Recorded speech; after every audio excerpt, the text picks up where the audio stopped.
San Antonio, Texas, Estados Unidos, 15 de marzo de 2024. El exclusivo barrio residencial de Stone Oak despertaba bajo un cielo despejado que contrastaba dramáticamente con la tragedia que estaba por desarrollarse.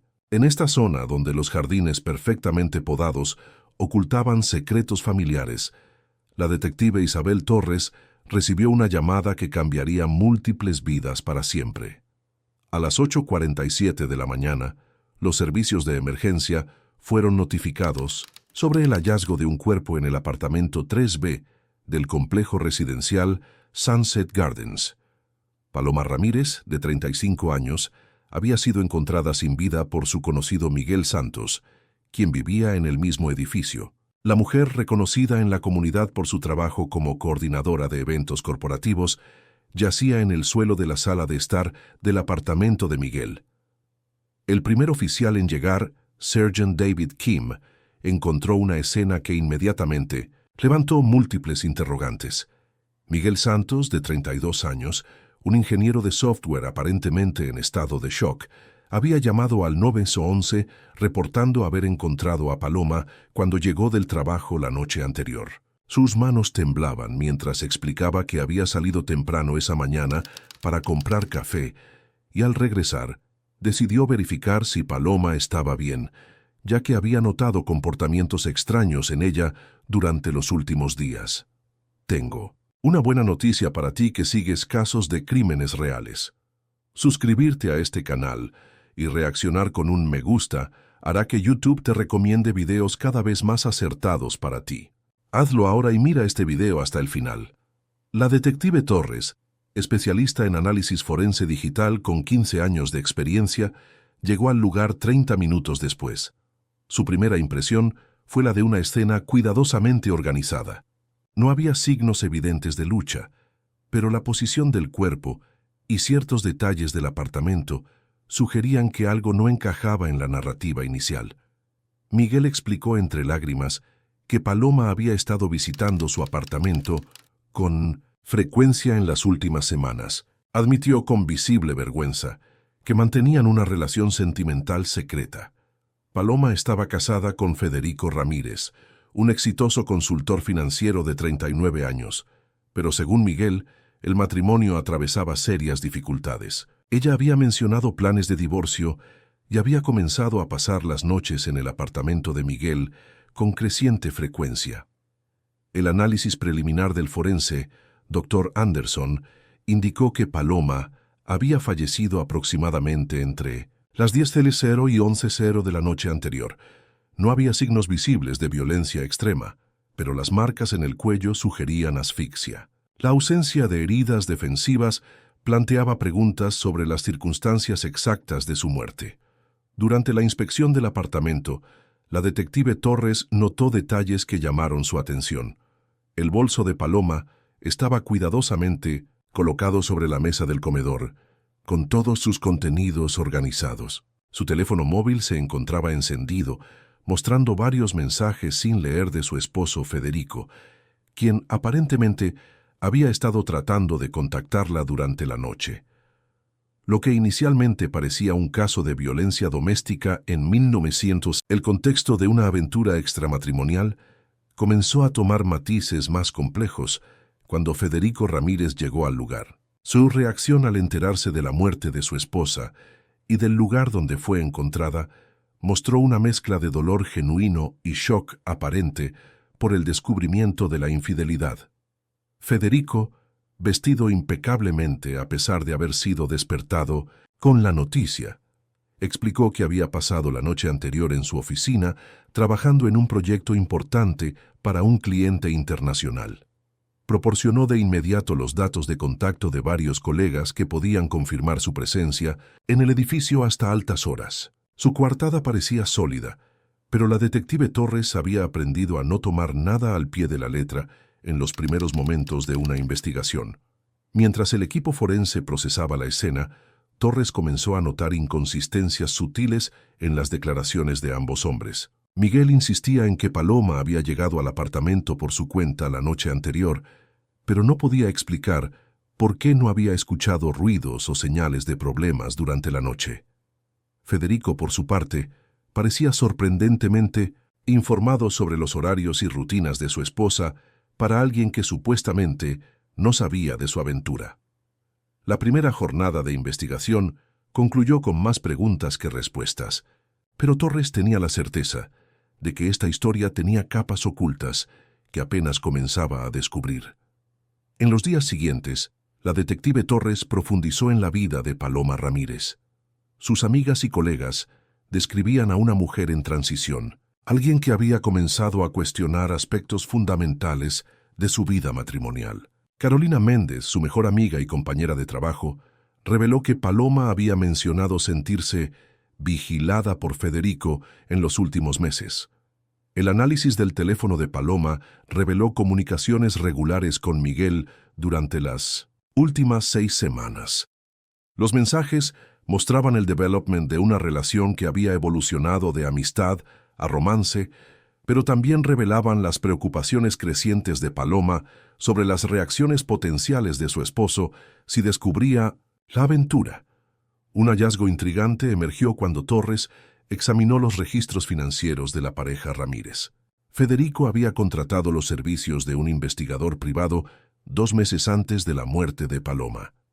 El investigador Richard Cole confirmó que había sido contratado para verificar las actividades de Paloma, aunque Federico había justificado la solicitud como preocupaciones sobre gastos inusuales. Los informes de Cole documentaban meticulosamente las visitas de Paloma al apartamento de Miguel, incluyendo fotografías, horarios y detalles específicos sobre sus encuentros. Federico había estado al tanto de la aventura durante semanas antes de la muerte de su esposa, un hecho que había omitido convenientemente durante su declaración inicial. Miguel Santos, sometido a interrogatorios más intensivos, reveló detalles adicionales sobre su relación con Paloma. Ella le había confiado que Federico había comenzado a mostrar comportamientos controladores. Revisaba sus mensajes, cuestionaba sus horarios y había instalado aplicaciones de rastreo en su teléfono sin su conocimiento. Miguel admitió que habían discutido la posibilidad de que Paloma se mudara temporalmente a su apartamento mientras procesaba el divorcio. La autopsia completa del Dr. Anderson confirmó que Paloma había muerto por asfixia, pero los detalles eran más complejos de lo inicialmente determinado. Las marcas en su cuello eran consistentes con estrangulación manual, pero la ausencia de señales de lucha sugería que había sido sorprendida o que conocía a su atacante. Más perturbador aún, se encontraron rastros de un sedante ligero en su sistema, suficiente para disminuir su capacidad de resistencia, pero no para causar inconsciencia completa. Torres decidió examinar más de cerca las coartadas proporcionadas por ambos hombres. Los registros de acceso del edificio donde trabajaba Federico confirmaban su presencia hasta las 11:30 p.m., aparentemente respaldando su versión. Los colegas entrevistados confirmaron haberlo visto trabajando en su oficina hasta tarde, algunos hasta las 11:00 p.m. Sin embargo, cuando Torres profundizó en los registros de seguridad del apartamento de Miguel, descubrió algo inquietante. Las cámaras del edificio mostraban a Paloma llegando sola a las 9:15 p.m., tal como Miguel había declarado. Pero las grabaciones también capturaron algo que Miguel no había mencionado: Federico Ramírez entrando al edificio a las 10:45 p.m., utilizando una llave para acceder sin anunciarse. Confrontado con esta evidencia, Miguel inicialmente negó haber visto a Federico esa noche. Bajo presión adicional, finalmente admitió que Federico había aparecido en su apartamento alrededor de las 11:00 p.m., exigiendo hablar con Paloma. Según Miguel, había una confrontación verbal intensa, pero él había salido del apartamento para permitir que la pareja resolviera sus problemas en privado. Cuando regresó una hora después, encontró a Paloma muerta y a Federico ausente. Esta nueva versión de los eventos cambió completamente la dinámica de la investigación. Miguel ahora se convertía en el principal sospechoso, acusado de haber asesinado a Paloma después de una discusión que se intensificó. Su historia sobre la visita de Federico parecía un intento desesperado de desviar las sospechas. Federico, confrontado con el testimonio de Miguel, mantuvo su versión original con ligeras modificaciones. Admitió haber sabido de la aventura y haber decidido confrontar a su esposa esa noche. Confirmó haber estado en el apartamento de Miguel, pero insistió en que cuando se fue, Paloma estaba viva, aunque alterada emocionalmente. Según él, había dejado el edificio alrededor de las 11:15 p.m. y regresado directamente a su oficina, donde las cámaras de seguridad confirmaban su reingreso a las 11:45 p.m.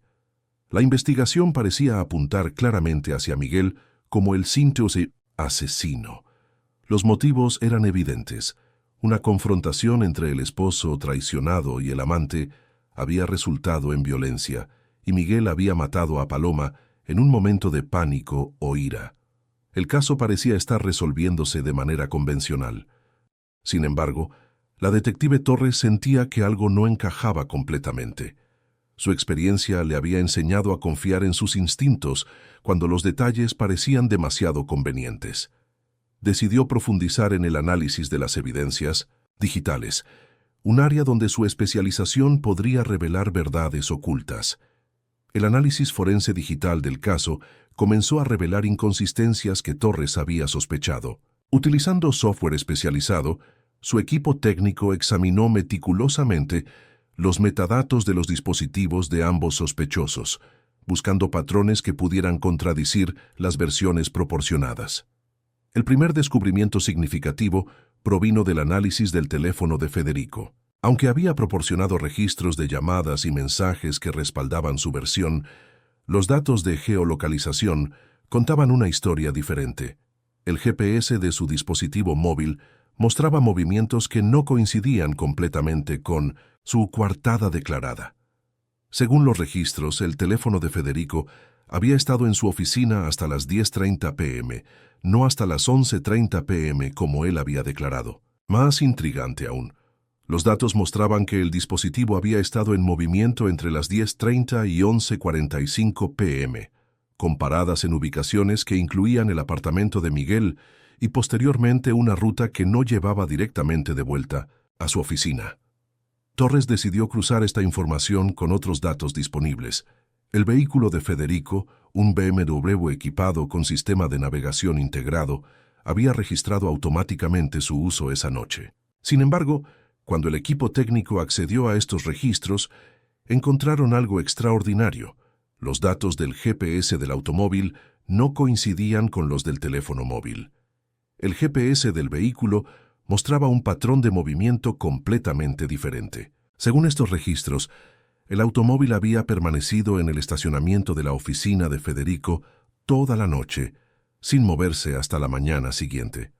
Esta discrepancia fundamental entre dos sistemas de rastreo independientes sugería manipulación deliberada de uno de ellos. El análisis más profundo reveló evidencia de que el sistema GPS del BMW había sido alterado mediante software especializado. Los registros originales habían sido reemplazados con datos fabricados que creaban una coartada falsa para Federico. La sofisticación de la manipulación requería conocimientos técnicos avanzados y acceso a herramientas especializadas. Investigando el background tecnológico de Federico, Torres descubrió que antes de convertirse en consultor financiero, había trabajado como ingeniero de sistemas durante varios años. Tenía conocimientos suficientes para realizar el tipo de manipulación detectada en su vehículo. Además, su empresa de consultoría tenía contratos con compañías de tecnología automotriz, lo que le proporcionaba acceso a software y herramientas especializadas. El equipo forense también analizó el teléfono de Miguel, buscando inconsistencias similares. Sus datos de geolocalización mostraban un patrón consistente. Había estado en su apartamento toda la noche, saliendo solo brevemente para comprar provisiones en una tienda cercana, exactamente como había declarado inicialmente. Descubrimiento crucial surgió cuando Torres examinó las cámaras de seguridad de la tienda, donde Miguel había comprado café la mañana siguiente. Las grabaciones confirmaban su presencia a las 7:15 a.m., pero más importante, mostraban su estado emocional. Parecía genuinamente alterado y confundido, no como alguien que había cometido un asesinato horas antes. Paralelamente, el análisis de los registros de llamadas reveló otro patrón inquietante. Federico había realizado varias búsquedas en Internet en las semanas previas al crimen, investigando métodos para alterar datos GPS y técnicas de manipulación de evidencia digital. Estas búsquedas habían sido realizadas desde su computadora de trabajo, utilizando navegación privada, aparentemente creyendo que esto las haría indetectables. La detective Torres comenzó a construir una nueva teoría del caso. Federico no solo había sabido de la aventura de su esposa durante semanas, sino que había planificado meticulosamente un asesinato que incriminaría a Miguel. La manipulación de los datos GPS era parte de una estrategia más amplia para crear una coartada perfecta mientras dirigía las sospechas hacia el amante de su esposa. El método había sido ingenioso. Federico había asesinado a Paloma en el 1900 apartamento de Miguel, posiblemente después de sedarla para minimizar la resistencia. Luego había utilizado su conocimiento técnico para alterar los registros de su vehículo, creando la ilusión de que nunca había dejado su oficina. Su error había sido no anticipar que múltiples sistemas de rastreo proporcionarían datos contradictorios.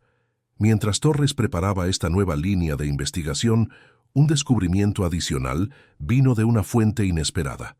Un vecino del edificio donde vivía Miguel había instalado recientemente una cámara de seguridad privada que capturaba parte del estacionamiento.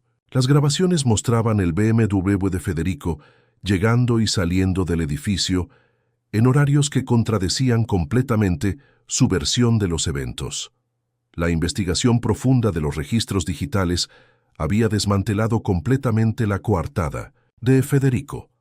Sin embargo, Torres sabía que necesitaba evidencia física adicional para complementar los hallazgos tecnológicos. El caso estaba a punto de tomar su giro final, pero la detective quería asegurar que cada elemento de la acusación fuera irrefutable.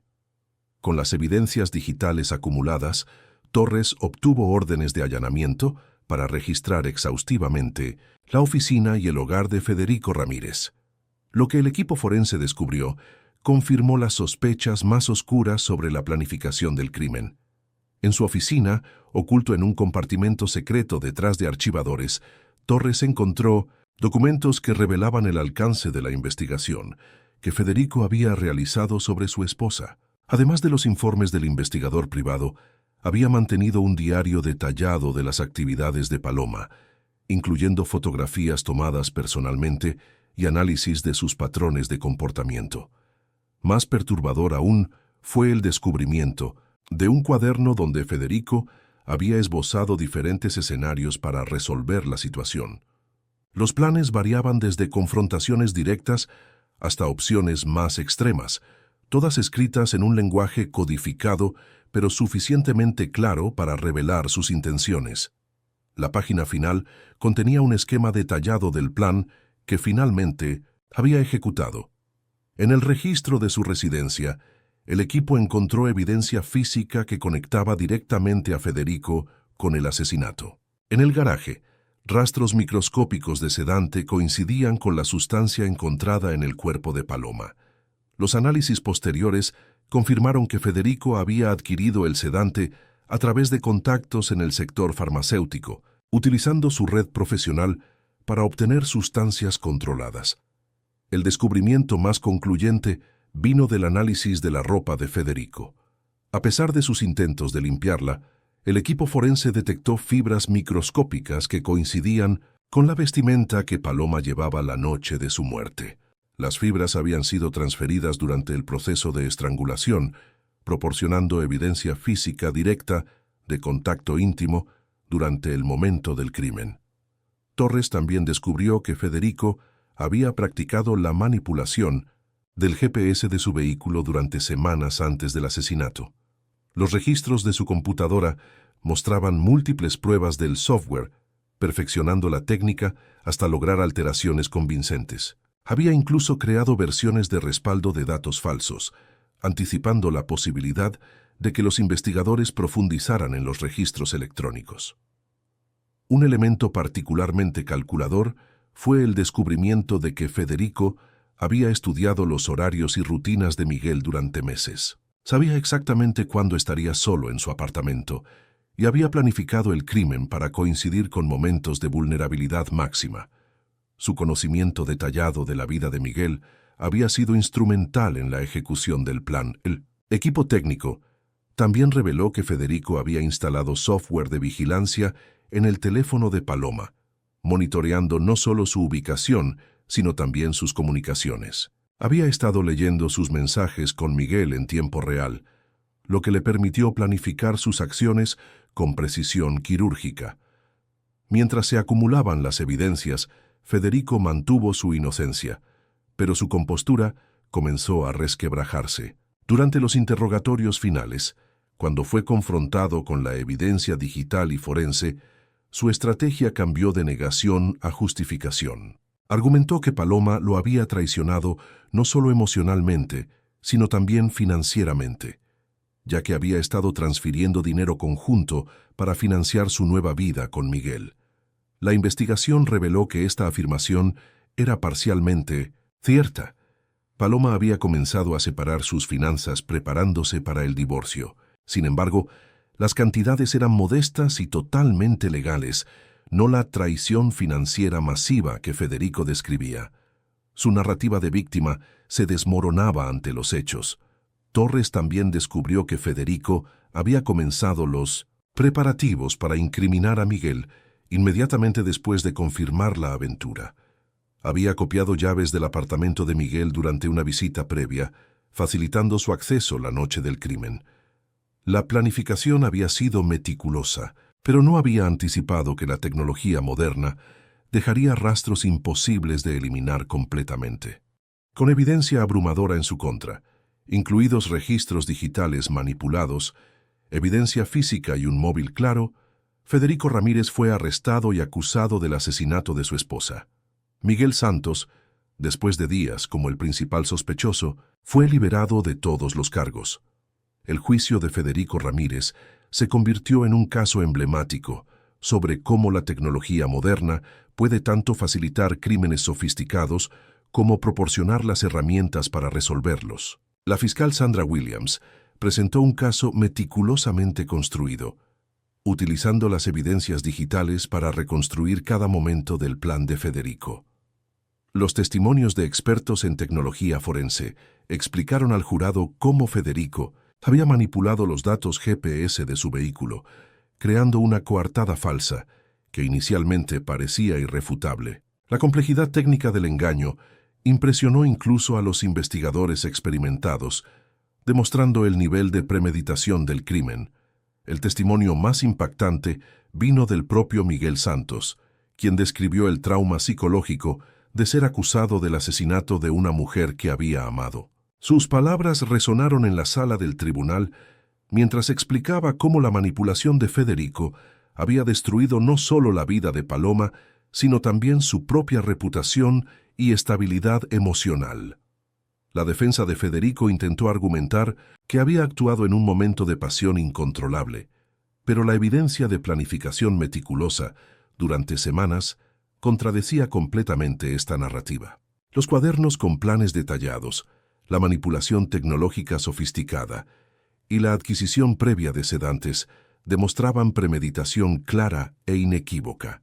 Después de 3 semanas de juicio, el jurado deliberó por menos de 6 horas antes de alcanzar un veredicto unánime. Federico Ramírez fue declarado culpable de asesinato en primer grado con premeditación y agravantes. El juez Raymond Foster, al dictar sentencia, destacó la naturaleza particularmente calculadora del crimen y la crueldad de intentar destruir la vida de un inocente para escapar de las consecuencias. La sentencia fue cadena perpetua sin posibilidad de libertad condicional. Federico escuchó el veredicto sin mostrar emoción visible, manteniendo la misma frialdad calculadora que había caracterizado su comportamiento durante todo el proceso. Para Miguel Santos, la exoneración llegó demasiado tarde para reparar completamente el daño. Aunque legalmente libre, enfrentaba el desafío de reconstruir una reputación manchada por las acusaciones. Su historia se convirtió en un recordatorio de cómo la manipulación puede victimizar no solo a quienes mueren, sino también a quienes sobreviven. La detective Torres reflexionó sobre el caso como un ejemplo perfecto de cómo la arrogancia criminal puede ser derrotada por la persistencia investigativa y la tecnología forense moderna. Federico había creído que su inteligencia técnica le garantizaría la impunidad, pero había subestimado tanto la complejidad de eliminar completamente las huellas digitales como la dedicación de quienes buscan la verdad. El caso Ramírez se estudia ahora en academias de policía como ejemplo de investigación forense digital avanzada. La historia de Paloma, Federico y Miguel nos recuerda que en la era digital, la verdad puede estar oculta en metadatos y registros electrónicos, esperando ser descubierta por quienes tienen la paciencia y el conocimiento para encontrarla.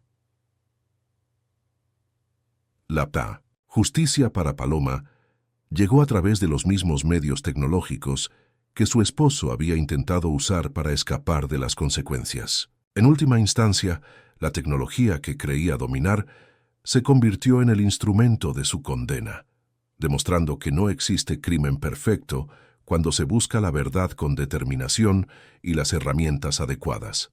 Irónico que un hombre que creyó ser más inteligente que el sistema terminara destruido por su propia arrogancia tecnológica, mientras que la mujer que amaba a otra persona encontró justicia póstuma a través de los rastros digitales que él no pudo borrar completamente.